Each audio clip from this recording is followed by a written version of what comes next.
Mark 2 ପର୍ବ। କେତେକ ଦିନ ଉତ୍ତାରେ ସେ ପୁନର୍ବାର କଫର୍ଣ୍ଣାହୁମରେ ପ୍ରବେଶ କରନ୍ତେ ସେ ଗୃହରେ ଅଛନ୍ତି ବୋଲି ଜନରବ ହେଲା। ସେଥିରେ ଏତେ ଲୋକ ଏକତ୍ର ହେଲେ ଯେ ଦ୍ୱାର ପାଖରେ ସୁଦ୍ଧା ଆଉ ସ୍ଥାନ ରହିଲା ନାହିଁ। ପୁଣି ସେ ସେମାନଙ୍କ ନିକଟରେ ବାକ୍ୟ ପ୍ରଚାର କରିବାକୁ ଲାଗିଲେ।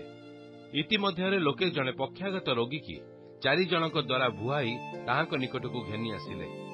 କିନ୍ତୁ ଭିଡ଼ ହେତୁ ତାହାଙ୍କ ପାଖକୁ ଆଣି ନ ପାରିବାରୁ ସେ ଯେଉଁ ସ୍ଥାନରେ ଥିଲେ ସେହି ସ୍ଥାନର ଛାତ ଖୋଳି କାଢ଼ି ପକାଇଲେ, ଆଉ ତାହା ଭାଙ୍ଗି ସେହି ଖଟିଆରେ ପକ୍ଷାଘାତ ରୋଗୀକି ଶୋଇଥିଲା ତାହାକୁ ଓହ୍ଲାଇ ଦେଲେ। ଯୀଶୁ ସେମାନଙ୍କର ବିଶ୍ୱାସ ଦେଖି ସେ ପକ୍ଷାଘାତ ରୋଗୀକି କହିଲେ, ବତ୍ସ, ତୁମର ପାପ ସବୁ କ୍ଷମା କରାଗଲା। କିନ୍ତୁ ଶାସ୍ତ୍ରୀମାନଙ୍କ ମଧ୍ୟରୁ କେତେକ ସେ ସ୍ଥାନରେ ବସି ଆପଣା ଆପଣା ମନରେ ଏହା ତର୍କ ବିତର୍କ କରୁଥିଲେ, ଏ ଲୋକ କାହିଁକି ଏପରି କହୁଅଛି? ସେ ଈଶ୍ୱର ନିନ୍ଦା କରୁଅଛି। କେବଳ ଜଣକ ବିନା ଅର୍ଥାତ୍ ଈଶ୍ୱରଙ୍କ ବିନା ଆଉ କିଏ ପାପ କ୍ଷମା କରିପାରେ?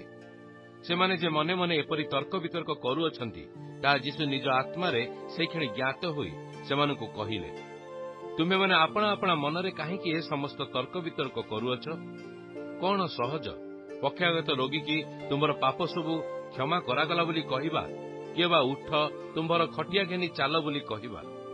କିନ୍ତୁ ପୃଥିବୀରେ ପାପ କ୍ଷମା କରିବାକୁ ମନୁଷ୍ୟ ପୁତ୍ରଙ୍କର ଯେ ଅଧିକାର ଅଛି, ଏହା ଯେପରି ତୁମେମାନେ ଜାଣିପାର, ଏଥିପାଇଁ ସେ ପକ୍ଷାଘାତ ରୋଗୀକି କହିଲେ, ମୁଁ ତୁମ୍ଭକୁ କହୁଅଛି, ଉଠ, ନିଜ ଖଟିଆ ଘେନି ଆପଣା ଗୃହକୁ ଚାଲିଯାଅ। ସେଥିରେ ସେ ତତ୍କ୍ଷଣାତ୍ ଖଟିଆ ଘେନି ସମସ୍ତଙ୍କ ସାକ୍ଷାତରେ ବାହାରିଗଲା।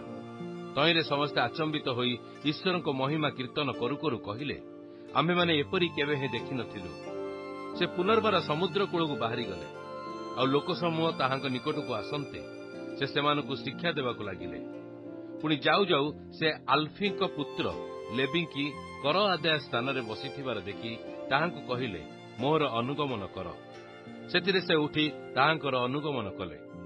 ଆଉ ଯୀଶୁ ତାହାଙ୍କ ଗୃହରେ ଭୋଜନ କରିବାକୁ ବସିବା ସମୟରେ ଅନେକ କରଗ୍ରାହୀ ଏବଂ ପାପୀ ତାହାଙ୍କ ଓ ତାହାଙ୍କର ଶିଷ୍ୟମାନଙ୍କ ସଙ୍ଗରେ ବସିଲେ, କାରଣ ସେମାନେ ଅନେକ ଥିଲେ, ପୁଣି ତାହାଙ୍କର ଅନୁଗମନ କରୁଥିଲେ। ସେ ପାପୀ ଓ କରଗ୍ରାହୀମାନଙ୍କ ସହିତ ଭୋଜନ କରୁଅଛନ୍ତି ଏହା ଦେଖି ଫାରୁସୀ ଦଳର ଶାସ୍ତ୍ରୀମାନେ ତାହାଙ୍କ ଶିଷ୍ୟମାନଙ୍କୁ କହିବାକୁ ଲାଗିଲେ, ଇଏ କଣ, ସେ କରଗ୍ରାହୀ ଓ ପାପୀମାନଙ୍କ ସଙ୍ଗରେ ଭୋଜନ କରନ୍ତି? ଯୀଶୁ ତାହା ଶୁଣି ସେମାନଙ୍କୁ କହିଲେ, ସୁସ୍ଥ ଲୋକମାନଙ୍କର ବୈଦ୍ୟଠାରେ ପ୍ରୟୋଜନ ନାହିଁ, ମାତ୍ର ଅସୁସ୍ଥ ଲୋକମାନଙ୍କର ପ୍ରୟୋଜନ ଅଛି। ମୁଁ ଧାର୍ମିକମାନଙ୍କୁ ଆହ୍ୱାନ କରିବା ନିମନ୍ତେ ଆସିନାହିଁ, କିନ୍ତୁ ପାପୀମାନଙ୍କୁ ଆହ୍ୱାନ କରିବା ନିମନ୍ତେ ଆସିଅଛି। ଯୋହନଙ୍କର ଶିଷ୍ୟମାନେ ଓ ଫାରୁସୀମାନେ ଉପବାସ କରୁଥିଲେ। ସେଥିରେ ସେମାନେ ଆସି ତାହାଙ୍କୁ କହିଲେ, ଯୋହନଙ୍କ ଶିଷ୍ୟମାନେ ଓ ଫାରୁସୀମାନଙ୍କର ଶିଷ୍ୟମାନେ ଉପବାସ କରନ୍ତି, କିନ୍ତୁ ଆପଣଙ୍କ ଶିଷ୍ୟମାନେ ଉପବାସ କରନ୍ତି ନାହିଁ କାହିଁକି? ଯୀଶୁ ସେମାନଙ୍କୁ କହିଲେ, ବରଯାତ୍ରୀମାନଙ୍କ ସହିତ ବର ଥିବା ସମୟରେ ସେମାନେ କି ଉପବାସ କରିପାରନ୍ତି? ବର ଯେ ପର୍ଯ୍ୟନ୍ତ ସେମାନଙ୍କ ସହିତ ଥାଆନ୍ତି ସେ ପର୍ଯ୍ୟନ୍ତ ସେମାନେ ଉପବାସ କରିପାରନ୍ତି ନାହିଁ। କିନ୍ତୁ ସମୟ ଆସିବ ଯେତେବେଳେ ସେମାନଙ୍କଠାରୁ ବରଙ୍କୁ କାଢ଼ି ନିଆଯିବ, ଆଉ ସେତେବେଳେ ସେଇଦିନ ସେମାନେ ଉପବାସ କରିବେ। କେହି କେହି ନୂଆ ଲୁଗା ତାଳି ଆପଣା ପୁରୁଣା ଲୁଗାରେ ପକାଏ ନାହିଁ, ପକାଇଲେ ନୂଆ ତାଳି ପୁରୁଣା ଲୁଗାରୁ ବେଶୀ ଛିଣ୍ଡାଇ ନିଏ ଏବଂ ଆହୁରି ଅଧିକ ବଡ଼ ଚିରା ହୁଏ। ଆଉ କେହି ନୂଆ ଦ୍ରାକ୍ଷାରସ ପୁରୁଣା କୁମ୍ପାରେ ରଖେ ନାହିଁ, ରଖିଲେ ତା କୁମ୍ପା ଫଟାଇ ଦିଏ। ପୁଣି ଦ୍ରାକ୍ଷାରସ ଓ କୁମ୍ପା ଉଭୟ ନଷ୍ଟ ହୁଏ, କିନ୍ତୁ ନୂଆ ଦ୍ରାକ୍ଷାରସ ନୂଆ କୁମ୍ପାରେ ରଖିବା ଉଚିତ। ଥରେ ସେ ବିଶ୍ରାମବାରରେ ଶସ୍ୟ କ୍ଷେତ୍ର ଦେଇ ଯାଉଥିଲେ, ଆଉ ତାହାଙ୍କ ଶିଷ୍ୟମାନେ ଯାଉ ଯାଉ ଶସ୍ୟର ସିଂସା ଛିଡ଼ାଇବାକୁ ଲାଗିଲେ।